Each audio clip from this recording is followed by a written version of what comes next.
Hello viewers, welcome back to another episode. In the lab today we've got this rather intriguing bit of kit that we are going to take a look at today. It's very, very old. It dates from probably around about 1982 and it probably hasn't been powered up in a very, very long time. So I'm going to take a look at this and see what it's all about. So this doesn't belong to me, this belongs to Carl of Carl's Tech Shed. He picked this up in a recent job lot of stuff and we both saw it and thought, that looks like an intriguing bit of stuff. What is it? Now obviously it's got Goblin 2 written on it, but the keen-eyed viewers out there will probably be shouting out that looks like an Apple II clone, and indeed I think you're probably right. So this is probably a clone of an Apple II. The Apple II was introduced by Apple in 1977 and it was essentially their first consumer product that you didn't have to assemble yourself. It was just an off-the-shelf computer that you could buy, plug in and start using. Right, so let's take a quick look around this. We've got obviously the keyboard on the front with its lovely clicky-clacky, springy, ringing keys, which was it's just what stuff was like back then. We've got a plastic case, very, very similar to the Apple II.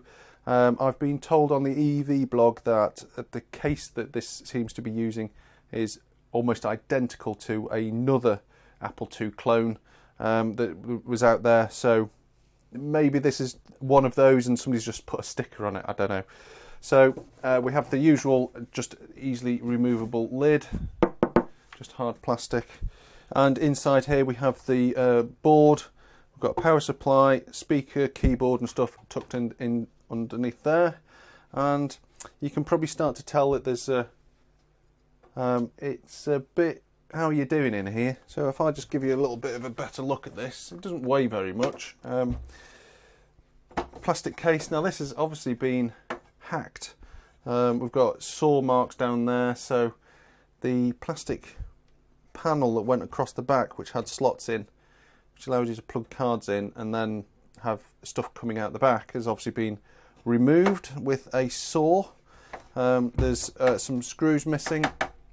We've got some broken feet, so it's obviously been abused somewhat. And also we seem to have, might look like a blob of chewing gum, but it's not. I think it's actually paint. There's a couple of keys here that have paint on, it seems, so it's definitely been unloved, this machine.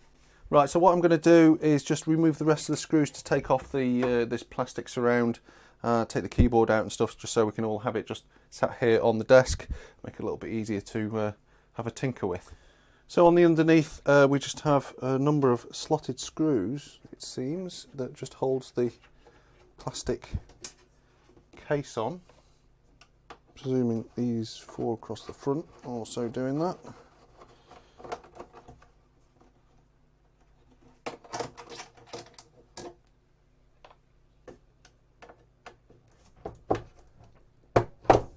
Need a bigger screwdriver.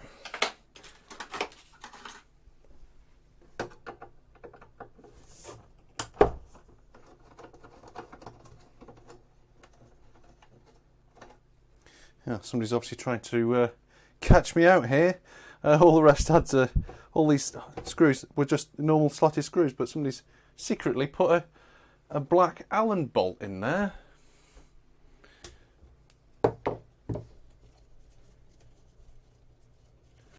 Okay, I've just unplugged the keyboard from the main board.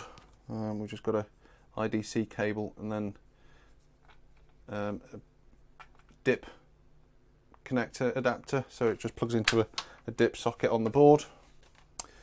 Keyboard looks completely bog standard, Cherry electrical product, so that's a Cherry keyboard.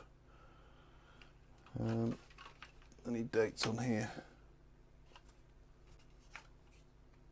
Just says, I think that says, well, it clearly says 25th of October, and then I can't really read the date.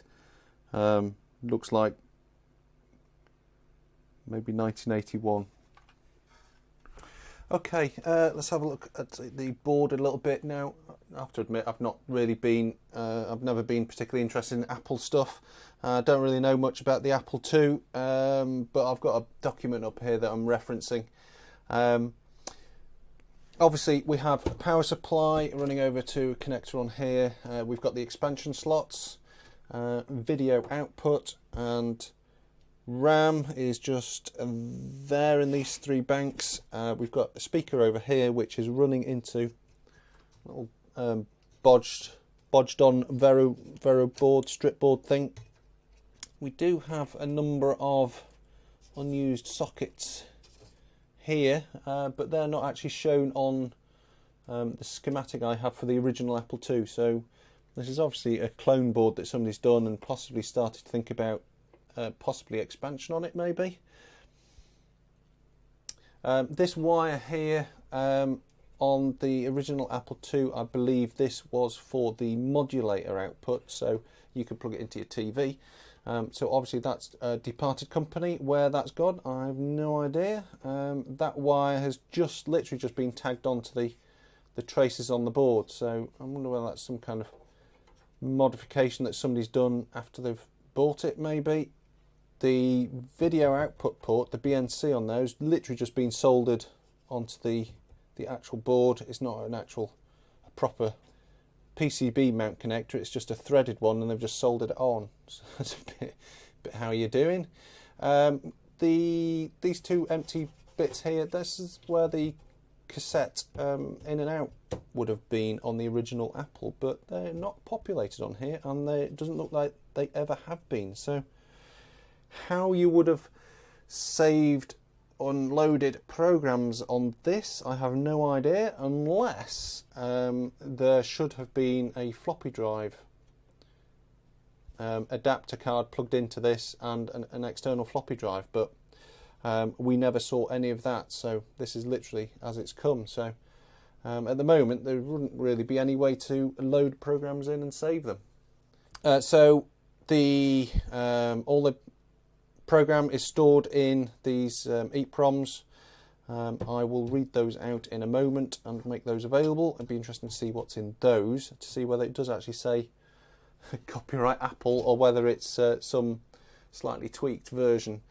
Processor is just here. It's all a bit dusty in here.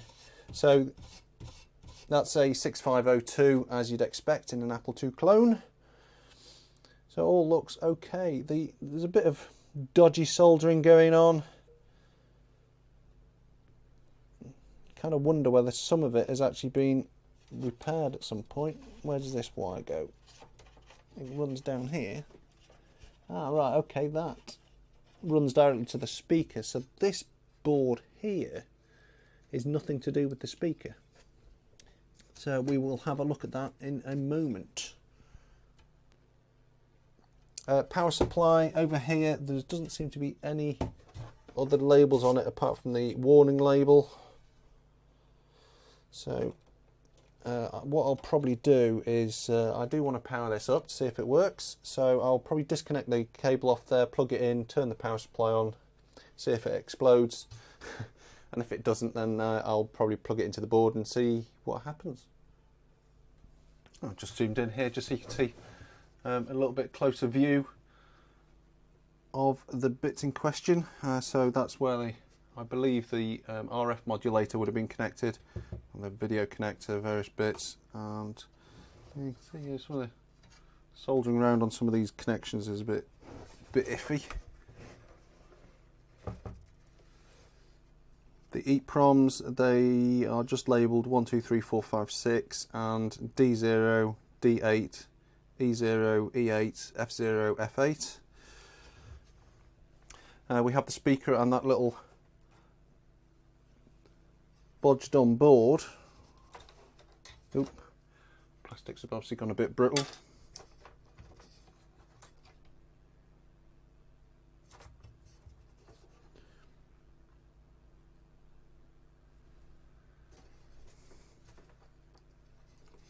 Right, I've just started disconnecting the power supply so I can plug some power into it and see what it does.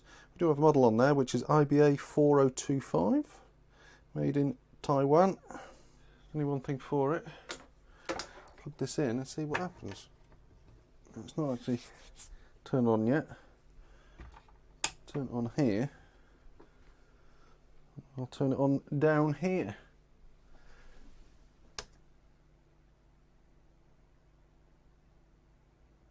Right, that's powered on. It doesn't seem to have gone bang yet, but you never know, it could do in the next 10 minutes or so. Right, so what I'm going to do here is just check the voltages coming out of the power supply. Hopefully they'll be about right, but it is a switching power supply, so if there's no load on it, it might not actually show the right voltages, but we shall give it a try. Now first what I want to do is make sure I know which is the ground wire, so I'm just going to pick the ground plane here and buzz out. So ground is on those top 2 pins.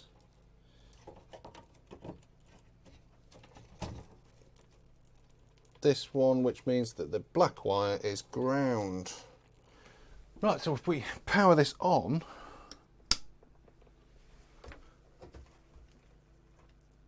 what we should find is plus and minus 12 volts and plus and minus 5 volts. So pin 1, we've got 12.4, excellent. Minus 4.2, obviously that's must be the minus 5 volts. It's a little bit low. And we've got 5.2 volts. And minus 10.3, so that's a little bit low as well, but might not be that important anyway.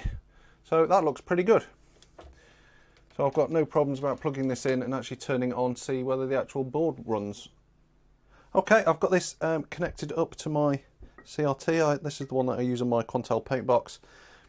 I believe the video output is just composite video, so that just runs into the back of this, and hopefully we should get a picture, possibly. It's all plugged back together. Well, it would be if I plug the power cable back in. There we go. Okay, let's turn it on. Let's see what happens. Where's that switch?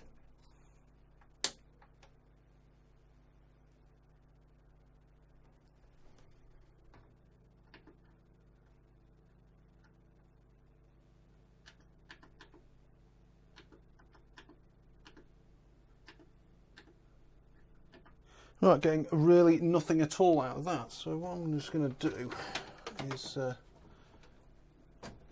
take this video output and plug that into my oscilloscope and see what we get. So this is what I'm actually seeing on my oscilloscope with the video output. Doesn't look very good, but there is, you might be able to see that there is actually something flickering about once half a second, so might be a cursor or something that. So it looks like the system might actually be running, but the video output is all to pot. Right, so it looks like we're not going to get anything on screen immediately. It's going to need a little bit of tinkering. So what I'm going to do now is switch it back off, move the monitor out of the way, pull out the EEPROMs and get a copy of those and see what's in there. It might be something of interest, and then maybe look at this again at a later date once I've done a bit of reading up about what might be the issue. Right, with all that stuff out of the way, what I've done, I've just pulled out all the EEPROMs. I did that off camera, and read those on my EEPROM reader. Now, when I first went to try and read these on the reader, the reader wasn't compatible with these particular EEPROMs.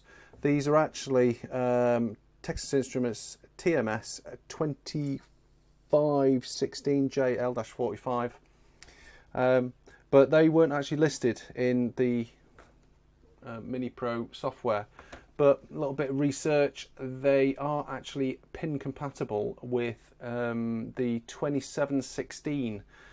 Really the only difference between them is the programming voltage. These have a 25 volt programming voltage, whereas the 2716 is slightly less, so that makes them compatible with this, which is why they're listed in the software. So If you just want to read what's on a device and not actually program it, then you can quite often check around and see whether it's pin compatible with a different device which has a different programming voltage. So it meant that I could read these easily, and they are all in some files here, so I'll just quickly go through those now. We'll see if there's anything interesting in them. Right, let's just have a quick look through the EEPROMs. They are all the same, as in they are all 2K EEPROMs. So this one here is one that was labelled D0. So we got a little bit of stuff in there.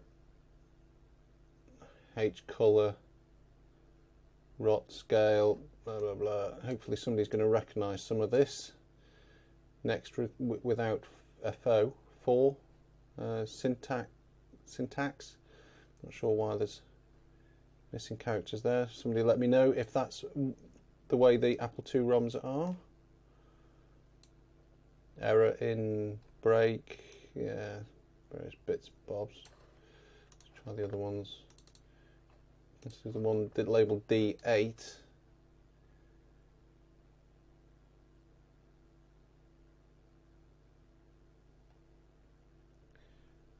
Extra ignored, re-enter. Not much readable text in that one.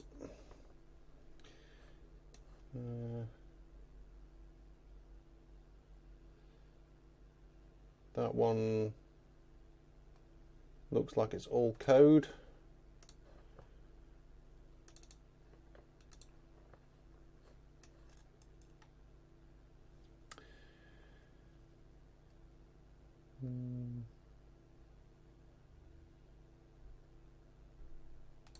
Nothing readable in that one.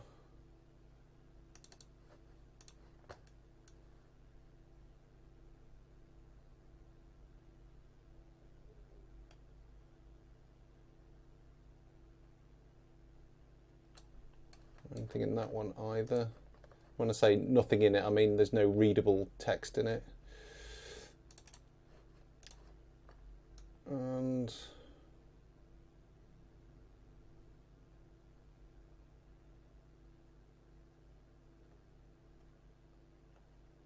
nothing I can see in that one. Okay, so a bit inconclusive, that one. I think I'm going to do is dig out a set of the proper original Apple ROMs and just see whether they are the same or very, very similar, or if somebody recognises that that is definitely a set of Apple II ROMs, then let me know in the comments. Well, there you go. A little bit inconclusive, possibly.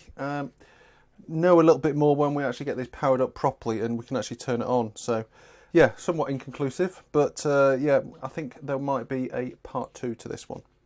Okay, thanks for watching, everybody, and I'll see you on the next one. Bye for now.